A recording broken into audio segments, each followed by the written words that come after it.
Alors, les épargnants recherchent ce type d'investissement socialement responsable pour différentes raisons. D'abord, ils ont souvent été échaudés dans le passé par des investissements qui promettaient une performance financière élevée et qui se sont avérés catastrophiques à la fois sur le plan financier et puis sur certains de ces paramètres ESG.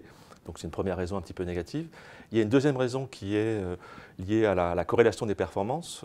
Beaucoup de travaux de recherche ont montré qu'aujourd'hui, on pouvait tabler sur une relativement bonne corrélation des performances entre les performances financières et les performances sur des paramètres environnementaux, sociaux et de gouvernance. Donc c'est la deuxième raison qui est liée aux performances attendues. Et donc c'est l'idée un peu d'avoir le meilleur des deux mondes, à la fois une certaine performance financière, pas forcément maximale, mais une performance financière tout de même associée à une performance ESG.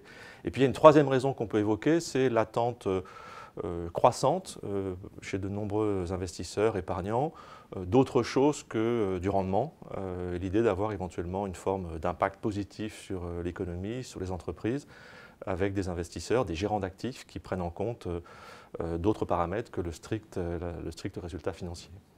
Alors, et le label ISR dans tout ça, le label ISR, comme dans tout domaine en plein développement, et l'ISR reste un domaine relativement récent, c'est une façon d'apporter une information de qualité aux épargnants et de leur garantir un certain nombre à la fois de critères de sélection, de critères de performance, et puis une certaine transparence sur les choix que vont réaliser notamment les gérants d'actifs sur leur portefeuille. Donc c'est un signal de qualité qui est extrêmement important pour aider à la fois à structurer le marché de l'ISR et à répondre aux attentes d'information et d'assurance qualité des investisseurs potentiels.